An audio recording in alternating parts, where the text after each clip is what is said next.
మెల్బోర్న్లో Australian open ముగిసింది నిన్న. మెడెడ్వి మీద ఇటాలియన్ సిన్నర్ గెలిచాడు. దాదాపుగా 30 సంవత్సరాల తర్వాత ఒక ఇటాలియన్ గెలవడం జరిగింది, ఒక గ్రాండ్ స్లామ్ ఈవెంట్.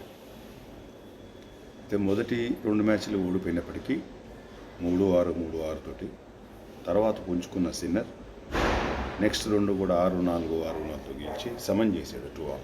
డిసైడర్లో ఆల్మోస్ట్ ఏకపక్షంగా సాగిన డిసైడర్లో 6-3 స్కోర్ లైన్ తోటి సిన్నర్ గెలిచాడు.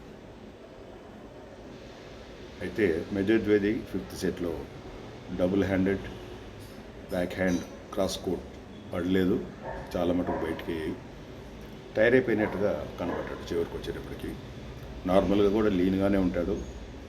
So natural stamina and endurance తోటి మరి